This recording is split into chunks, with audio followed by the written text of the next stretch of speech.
Olá, para quem não me conhece, meu nome é Alexandre Forte. Eu sou médico de família e venho me dedicando ao estudo e ao ensino da medicina musculoesquelética para os médicos da atenção primária no Brasil. Recentemente, eu tive o prazer de presidir o primeiro Congresso Brasileiro de Medicina Musculoesquelética e foi maravilhoso. Nele estavam palestrando médicos de família, ortopedistas, fisiatras, reumatologistas, fisioterapeutas, osteopatas, nutricionistas e todo mundo que de alguma forma tem algo a contribuir para o tratamento e o cuidado de pessoas com dores musculoesqueléticas. O sucesso do congresso veio na repercussão, tanto na quantidade de inscritos, que superou em muitas nossas expectativas, quanto nos diversos elogios que nós recebemos e comentários por escrito. Então, foi uma iniciativa muito bacana, muito bem comentada, muito bem elogiada. Até que, alguns dias atrás, eu recebi uma carta da Associação Médica Brasileira, da AMB, direcionada à Sociedade Brasileira de Medicina de Família, em que eles faziam alguns apontamentos que eu gostaria de comentar aqui. Então, na carta diz assim: a AMB tomou conhecimento da realização do primeiro Congresso Brasileiro de Medicina Musculoesquelética, presidido pelo Dr. Alexandre Forte, conforme veiculado no site musculoesquelética.com. Tal médico se apresenta como médico de família e comunidade e promove cursos de medicina musculoesquelética, e eles colocam isso entre aspas. Tá tudo certo aqui. Eu sou médico de família, eu promovo cursos de medicina musculoesquelética e eu tenho um site e eu presidi o congresso. Verdade. Item número 2. Como se sabe, o sistema musculoesquelético é estudado em profundidade pelas especialidades ortopedia, reumatologia e fisiatria, capitaneadas pelas suas respectivas sociedades de especialidades vinculadas à AMB, que realizam provas anuais para a concessão de títulos de especialista e certificados da área de atuação. São elas a SBOT, que é a ortopedia, a SBR na reumato e a BMFR, que é da fisiatria.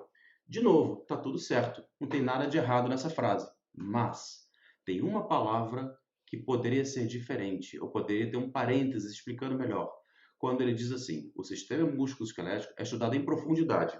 Eu concordo. É ou deveria ser estudado em profundidade pelos ortopedistas, pelos reumatologistas e pelos fisiatras. Mas profundidade não é a mesma coisa que exclusividade. Tanto é que o geriatra também tem que estudar, o pediatra também tem que estudar, o médico de família também tem que estudar, o acupunturista, o médico do esporte e tantas outras áreas também precisam estudar o aparelho musculoesquelético. Vamos ver o item 3. Há décadas, a AMB tem tido a preocupação de zelar e garantir o funcionamento harmônico do sistema de especialidades, o que se dá pelo estímulo às iniciativas das sociedades de especialidades, mas ao mesmo tempo pela delimitação da esfera de atuação de cada uma delas. Quem escreveu isso, eu não sei, mas eu achei muito estranho essa frase, porque ela fala que a AMB está preocupada em zelar e garantir o funcionamento do sistema de especialidades e ao mesmo tempo pela delimitação da esfera de atuação. Ora, qual que é a esfera de atuação da medicina de família e comunidade? Porque se no item anterior ele fala em profundidade, mas ele dá a entender que é exclusividade, ou seja, não, médico de família não deve estudar isso, só quem estuda isso é ortopedista, reumatologista e fisiatra. Fica estranho, porque a gente poderia extrapolar, então a Sociedade Brasileira de Pediatria poderia questionar por que o médico de família faz puericultura e a Sociedade Brasileira de Obstetrícia, de Ginecologia e Obstetrícia poderia perguntar assim, por que o médico de família faz exame ginecológico, faz pré-natal, e a de cardiologia perguntar por que eles tratam hipertenso, e assim não tem fim. Então, se nós seguirmos essa seara, a medicina de família nem deveria existir. E aí a gente entra numa pergunta mais complicada ainda. O que a Associação Médica Brasileira entende que seja, ou qual é a importância da medicina de família e comunidade para a AMB? Se é que eles valorizam a Associação Brasileira de Medicina de Família e Comunidade. Número 4. É essencial para a organização e perenidade de tal sistema que cada uma das sociedades de especialidades vinculadas à AMB tenha como norte institucional a verticalização do conhecimento da sua respectiva especialidade, evitando sobrepor suas atividades e iniciativas às especialidades de outras sociedades. E, de novo, o mesmo tema. Então, segundo essa frase, a medicina de família nem deveria existir, ela é uma aberração, porque a medicina de família, ela, entre aspas, invade um pouco de todas as áreas de atuação, de todas as especialidades. O médico de família é aquele especialista que tem que conhecer muito bem a pessoa em todas as suas dimensões, biopsicossocial. E quando a gente fala no bio, em todas as áreas da medicina, porque o mesmo paciente que tem artrose, é hipertenso, tem depressão, é divorciado, é obeso, tem hipercolesterolemia, está tomando remédio para tal coisa que interfere. Então, o médico de família tem que sim ser capacitado e tem que ter uma noção de cada uma das áreas. E dizer que isso não é invadir a área da outra especialidade, primeiro que invadir é um termo bem complicado de usar, eu não gosto. Não há disputa de mercado isso. Tem paciente à sobra, tem muito paciente, tem paciente que não consegue ter atendimento. E aí fica essa disputa do tipo, você está entrando na minha área. Não está entrando na sua área coisa nenhuma, pelo amor de Deus, vamos passar desse limite, né? Isso já é coisa muito antiga, já foi muito debatida e muito discutida. Bom, seguindo adiante. Item número 5. Nesse contexto, a AMB se surpreendeu ao notar que o Dr. Alexandre Forte, em seu website, buscoscalética.com, tem divulgado que o curso promovido por ele seria reconhecido e chancelado pela Sociedade Brasileira de Medicina de Família e Comunidade, que de fato ele é. O curso presencial que eu faço é chancelado. Sendo que, por consenso, o sistema músculo-esquelético é estudado em profundidade pelas especialidades de ortopedia, reumatologia e fisiatria. Já falou, em profundidade não é exclusividade. Número 1, sim, eu tenho um site chamado musculoesquelética.com. Número 2, sim, eu tenho um curso presencial que é chancelado pela Sociedade Brasileira de Medicina de Família desde 2016, se não me engano, 2017. E sim, o ortopedista, reumatologia e fisiatra tem que estudar em profundidade. Agora, isso não significa que as outras áreas da medicina também não precisem estudar medicina musculoesquelética. A questão é o quanto, qual o grau de complexidade que eu vou abordar, a partir de quando que eu vou encaminhar para esses especialistas que estudam em profundidade, ou qual que é o papel deles no manejo daquele paciente. Em outras palavras, será que é qualquer dorzinha lombar ou qualquer epicondilite que eu vou precisar encaminhar para um ortopedista?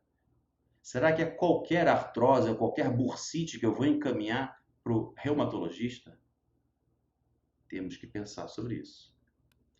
Item número 6. Por isso, a AMB serve-se do presente para alertar que o reconhecimento ou apoio da Sociedade Brasileira de Medicina de Família a cursos ou atividades que tecnicamente estão inseridas na matriz de competências de outras especialidades médicas traz instabilidade ao sistema de especialidades, deve ser evitado. Assim, a matriz de competência de outras especialidades médicas, ou seja, está dizendo que a medicina de família não pode promover ou estimular cursos que estão tecnicamente inseridas. Estão inseridas? Cara, a medicina está espalhada pelo mundo inteiro. A medicina de família mexe com um pouquinho de cada das coisas. Então, outro absurdo esse comentário, eu também não entendi nada. A pessoa que escreveu devia estar com raiva de mim por algum motivo e resolveu descontar na Sociedade Brasileira de Medicina de Família. E parece que levou para o lado pessoal. Tá? Bom, daí, o que eu pensei?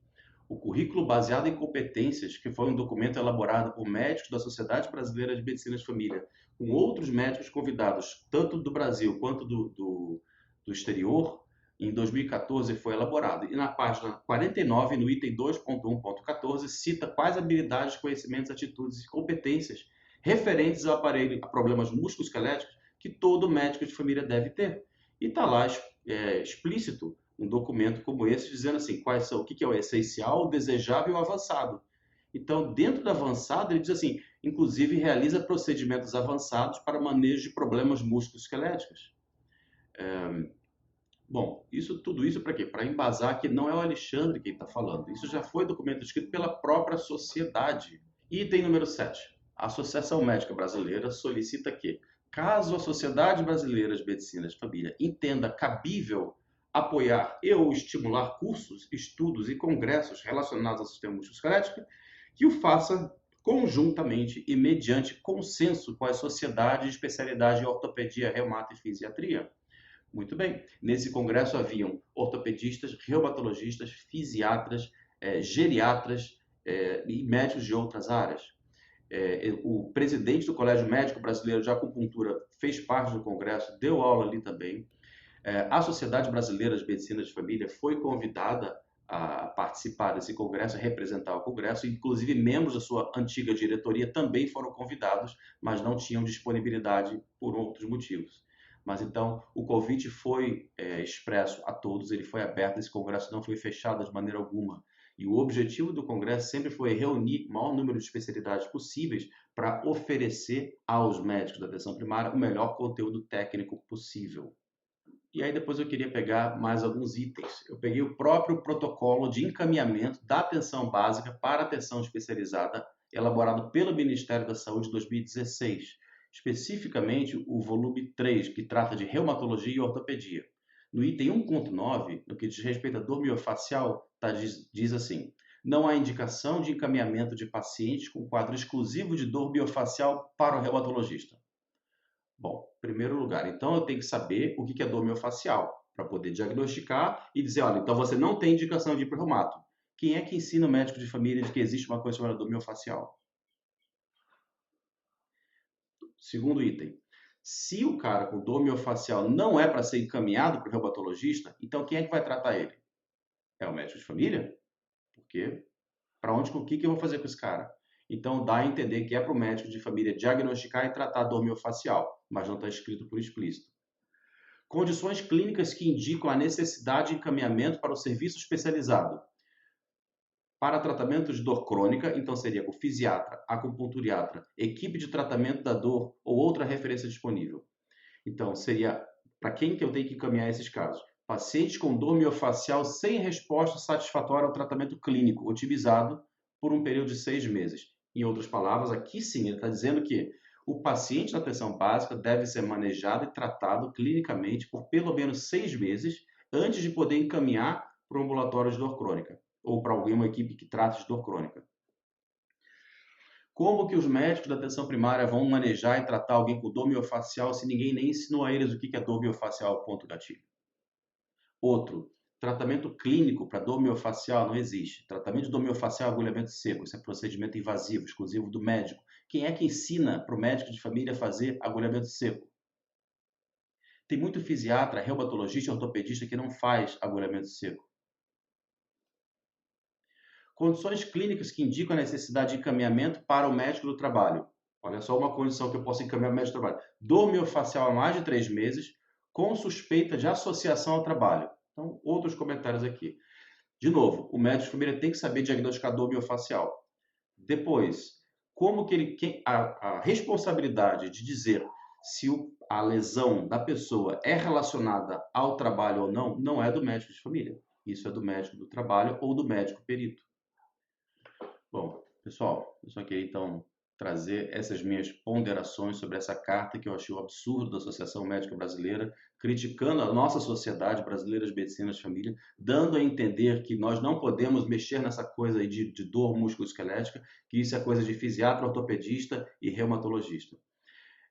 Quem conhece algum fisiatra, reumatologista e ortopedista e for conversar com eles, vocês vão ver que a grande maioria entende o que a gente está propondo.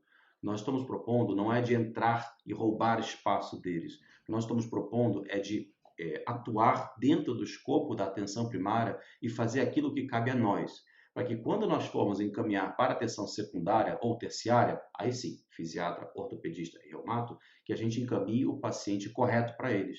Que a gente não fique encaminhando coisas que não cabem à atenção secundária.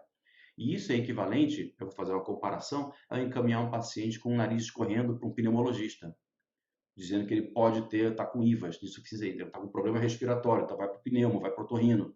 Não é assim, não vai funcionar, não tem como. As filas de espera já são enormes e o médico de família deve, pelo menos na teoria, dar conta de 85% a 90% das queixas que chegam até eles, incluindo as queixas musculoesqueléticas, que são a segunda causa mais comum de consulta no Brasil inteiro e no mundo. Eu olho com muita preocupação esse posicionamento da Associação Médica Brasileira. Eu fico bastante chateado e acredito que muitos de vocês também. E eu acho que é mais do que a hora de nós nos posicionarmos como médicos de família, especialistas em medicina de família e comunidade, e colocarmos o nosso basta nessa ignorância. É necessário que as outras áreas da medicina entendam quem nós somos, o que nós somos e qual é a nossa proposta. Nós não estamos aqui para roubar espaço de ninguém, nós estamos aqui para ocupar o nosso espaço, que é a atenção primária, não é a atenção secundária e terciária. Isso é o espaço deles. Então não vamos fazer essa confusão. Me ajuda a divulgar esse vídeo para que o maior número de pessoas entenda qual é a nossa proposta, o que nós estamos fazendo e qual é o nosso sonho. Nosso sonho é promover o melhor atendimento ainda na atenção primária, evitando que o paciente cronifique, complique ou piore. Então a prevenção é a chave do nosso negócio. A prevenção, a educação em saúde, esse é o nosso forte. A gente não quer que o paciente precise de uma cirurgia ou de uma internação. E é nisso que nós estamos tentando lutar. Então, diga não a essa cegueira institucional que só consegue enxergar o próprio umbigo e ajude-nos a divulgar o que o médico de família faz, quem nós somos e o que nós queremos. Conto com o apoio de todos vocês. Um grande abraço a todo mundo.